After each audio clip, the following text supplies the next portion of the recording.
it's Aaron, the Metal Theologian. So we're going to try something new today, something we haven't done before. I've been afraid to do this in the past. I'm going to do 5 random records, but I'm going to do it out of the jazz section.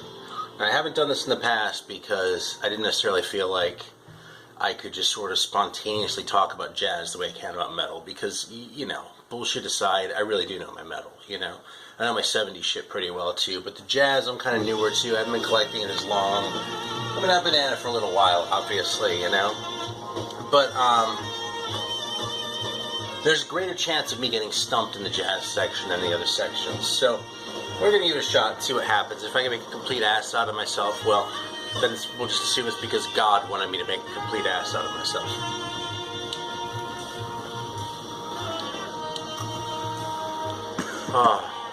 Okay, so anyway, we're listening to Rudolph Johnson, The Second Coming, and this is a white label promo, which is pretty awesome. I'm not going to show you the white label right now because it's playing.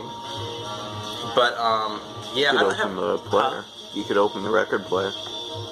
Yeah, I could, but I'm not going to. Anyway, yeah, I love this record. I don't have a whole lot of original black jazz records. I don't have a whole lot of black jazz records, period.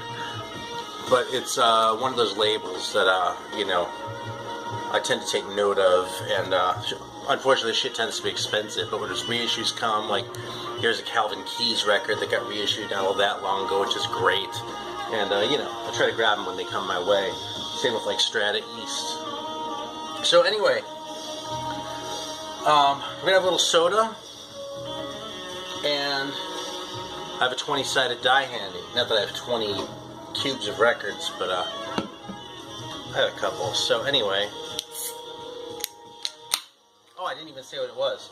So as you may recall, we had a very special Mountain Dew for the 4th of July, Mountain Dew SA.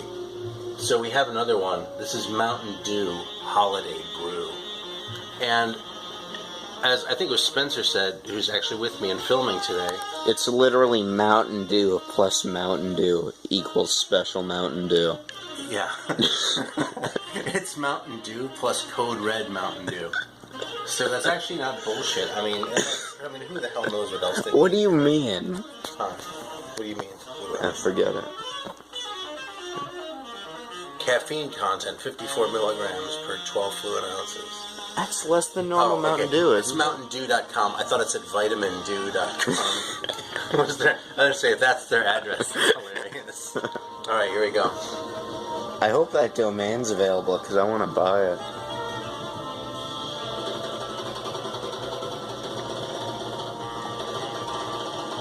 It just tastes like Mountain Dew and It just tastes like diluted Mountain Dew Code Red, which is literally what it is. No, I think it tastes... I can taste the regular Mountain Dew in here, too. It tastes like yeah, Mountain exactly. It tastes like you diluted Code Red with regular Mountain Dew.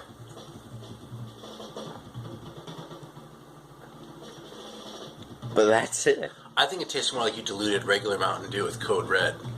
I get the regular Mountain Dew a lot more than I get the Code Red. I can definitely taste the Code Red, but... This is interesting. This is like... You could, like, do a study in genetics here or something, because, like, Spencer or I probably have some sort of, like, recessive gene that makes us, like, more attuned to either the regular Mountain Dew or the fucking Code Red Mountain Dew. To regular Mountain Dew or straight petroleum. Yeah, you know, I mean, you know what this is sort of like is, when I was in, like, a biology class in high school, did you do the urea test? The other class got to, and I didn't. Okay, well, my fucking biology teacher... I didn't have the cool teacher. I didn't have the cool teacher either. We still did it. He was a little bit cool, actually. Anyway, he passed out these little strips of paper. Some of you probably did this, too. It was like, okay, everyone put this in your mouth and see if you can taste it or not. And for me, it was like, blah, you know, it was all shitty. But, like, about half the class probably didn't taste like anything. She was like, yeah, that's urea. Like, that, which is the salt in your urine, you know? And I guess, like, that was really important to, like, detect that if you're, like, looking for a water source, like, previously, like, in the, you know, evolutionary chain. But, like, we're at a stage in human history where it's not all that important because, you know, our water supplies aren't as likely to be contaminated with urine. So that's kind of not as present anymore as it used to be. So, Yeah, just an interesting little thing. So it's sort of like the urea test, you know what I mean? It's like, I could taste the urea. Maybe since Spencer tastes the code red more strongly, maybe if we did the test right now, he wouldn't be able to taste the urea. Isn't the petroleum the... Are you back on? Mm-hmm. Okay. Yeah, so I fucked up. I didn't delete my old videos again. Maybe I just need a bigger SD card or something. Anyway, yeah, because that'll solve the problem, right? Alright, anyway. So let's get on to the records. We talked about the other thing. We talked about soda. So let's roll the dice. So, 1, 2, 3, 4, 5, 6, 7, 14. We'll call the Sun Ra section 15. And if it's 16 through 20, I'll roll again. Alright, so here we go. 14. So I have to go all the way down the end here where all these cables are hanging and shit. Oh man, I don't know this section very well. We'll see what we find here.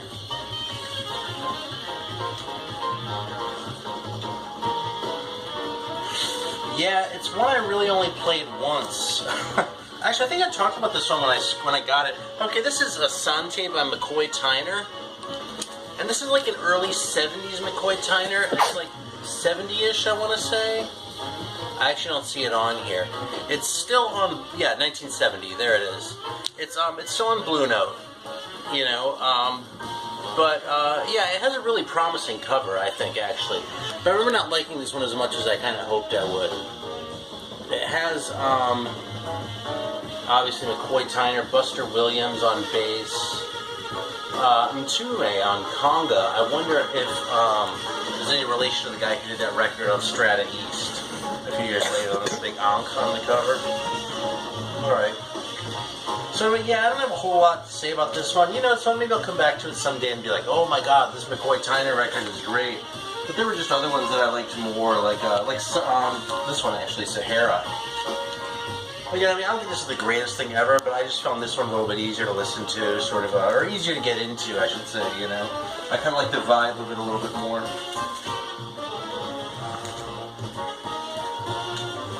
Alright. So that's one. Hope I don't lose count. Okay, 7. 1, 2, 3, 4, 5, 6, 7. There we go. All the way back. All the way back again.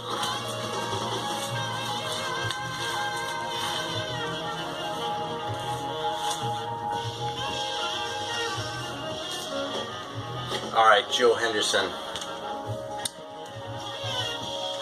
It's funny, this isn't the Joe Henderson record I know best, but it was one I was stoked to find because it has one of those really like iconic Blue Note covers, you know, with like the little picture of him and the huge ass logo, right? But I like this Joe Henderson stuff because it's not quite as much as the Jackie McLean stuff from about the same time, but it's kind of similar in that you could tell that free jazz is happening and that it was influencing what Joe Henderson was doing on these records. So, you know, obviously he's a sax player. Actually, McCoy Tyner's on this record too. Wouldn't it be funny if I pulled out 5 records that had McCoy Tyner on them? But, I just find these to be really listenable records, and they really sort of fit in that, I shouldn't say that space between hard bop and free jazz, because it's from a groove standpoint, it's totally hard bop, but from the improvisational standpoint, you can hear the free jazz influence sort of creeping in as far as how they approach and sort of the chances they're taking with the stuff. But I just find these records really easy to listen to and really enjoyable.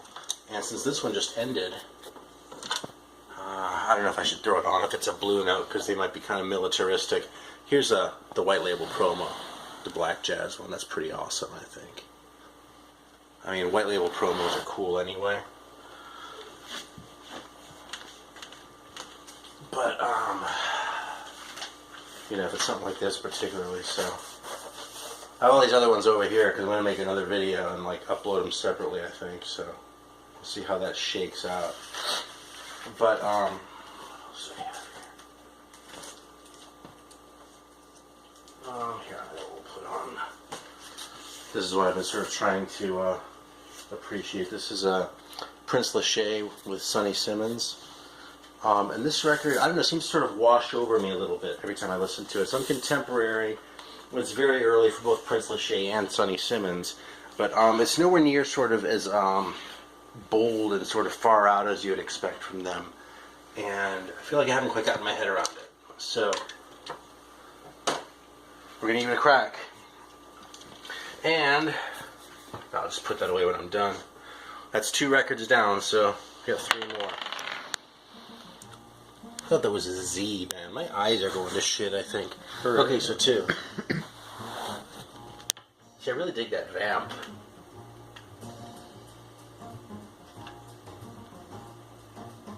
And that's really kind of unusual for jazz. Alright, anyway.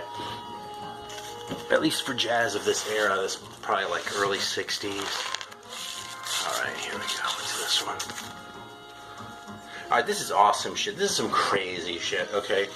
This is the sort of thing that like really pisses off people who don't like free jazz, because this is so extreme in that regard. This is Anthony Braxton with one of his one of the unpronounceable album titles that he's noted for. That's actually the title of the album.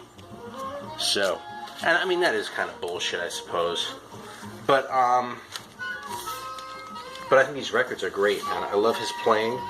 I love what he's doing, and it's because of records like this that I started collecting these BYG Actuels. So, Got a pretty awesome picture, too. yeah. One on the front? Yeah. But yeah, look at that sideburns, man. That's like what I'm trying to emulate here, you know. Not quite, but sort of. Although he has like no forehead compared to me. I think that might be the strongest argument for not needing a mustache to be a winner we've seen yet. You know, that's actually a really good point. You may be right, but his forehead, man. I bet he could beat up Fat Leo. I don't know about that, but I'll bet you could fit 5 of his foreheads in my forehead.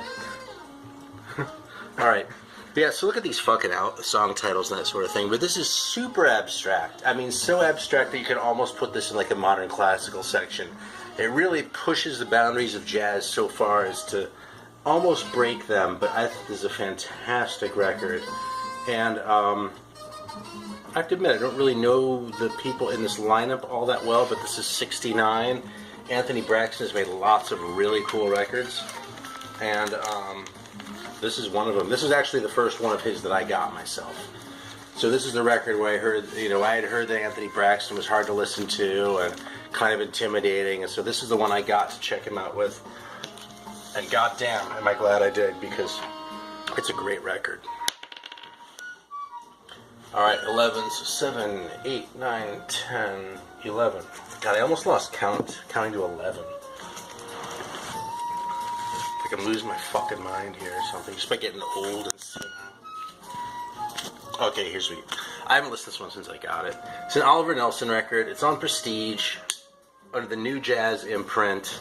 Has Eric Dolphy on it. But I just don't really remember what it sounds like. So, so I don't know. Should I put it on or should I pick another one? What do you think? You decide. What do we do about this? The fact that I can't talk about it. Let's put it on. Okay, we'll put it on. I'm actually really digging this. I do like this sound. I just don't feel like I have my head around it completely. You know? Hey, watch out if you get up, because the record's kind of spilled over there. Alright, let's see what this Oliver Nelson sounds like. I actually got this one when I was first starting to get into jazz, really. And you could still get a lot of these reissues, these Prestige ones especially, but also some of the Blue Notes and a lot of the shit. You would just see them around in the Bay Area for like, between $8 and $10. So I would just go out and like pull out a handful of records that I had never heard before and take them home and check them out, you know what I mean? So this Oliver Nelson was kind of one of those, and it kind of sort of got lost in the shuffle a little bit, I think, in that I didn't listen to it and digest it as much as I did some of the other ones. Like the Tina Brooks record. I played that one a lot because I loved that fucking record. And obviously Jackie McLean. Little piece of shit on there. I don't want it to pop. Okay, here we go. Alright, so this is Oliver Nelson. Oliver Nelson is probably better known as an arranger, and for his record Blues and the Abstract Truth on Impulse. But again, I'm just like talking and saying shit that don't really go to this specific record. It's like interesting facts so I don't come off like a fucking idiot.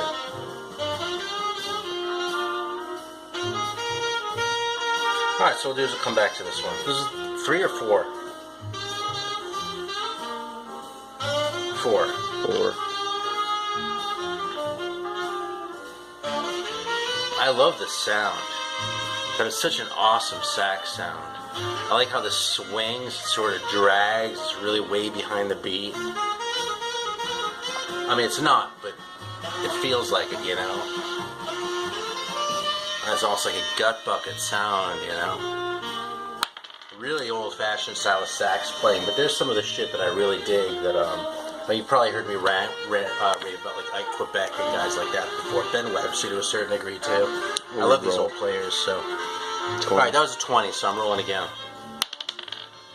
8. Alright.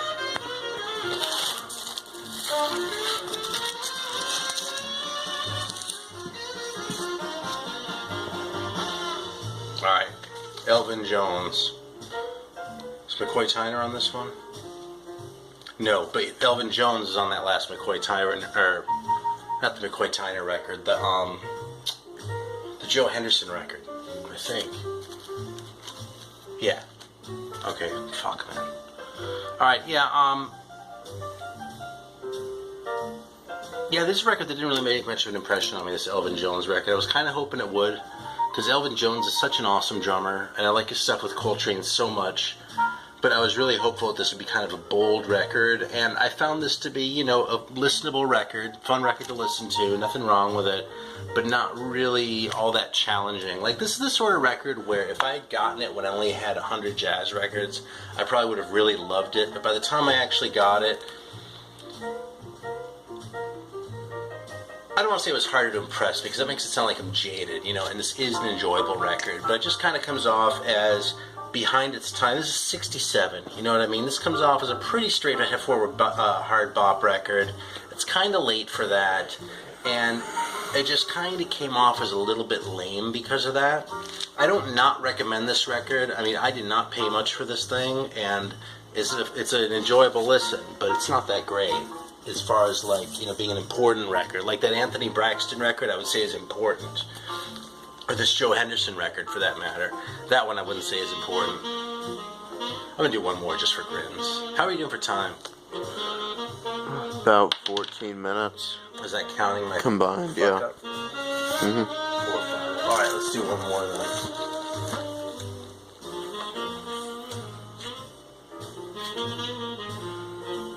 Alright, well, here's a weird one, but I listened to this one not too long ago. I'm not even sure if this really belongs in the jazz section. Okay, I got this from a jazz dealer who had a lot of jazz stuff. But this is just some weird shit. Un drame musical instanté. I'm not even sure if that's correct French, to tell you the truth. Yeah, this is like 80 or 81. And this is also very abstract shit, free-form kind of stuff. But not in the way that Anthony Braxton is, where it's sort of, you know, angular and, but really sort of serious. This isn't like a screwing around type of record, like a Frank Zappa type thing, but it does have more of a sort of theatrical vibe to it, you know what I mean? It almost sounds like incidental music to a play or something, but not so much so that you feel like you're listening to half of something, you know what I mean? Like, I don't really like soundtracks very much, because usually I'm listening to a soundtrack, I feel like I'm doing half of something. There's another verb that I couldn't think of. You know what I mean? It's like there's supposed to be a movie there, but I'm not watching the movie, and so something's missing. You don't feel that way with this record at all. So I actually know pretty much nothing about this band. Yeah, it says Jean-Jacques Berger, Bernard Vité, and Francis Gorget, I guess. Don't know anything about him. But this is a cool record. I don't think I've ever seen this shown in the VC before. It's kind of obscure. And it's worth a listen, man. This is a really cool record, actually. I'll probably leave it out, in fact, because I just played this not long ago, but I could stand to listen to it again. Alright, so it's 5 random records. We've got our Oliver Nelson. So we had 3 great ones, 2 only good ones, and 1 kind of wild card in the Oliver Nelson, which I really am enjoying.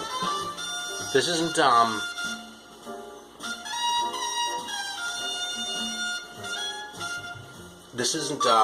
don't know, what am I trying to say?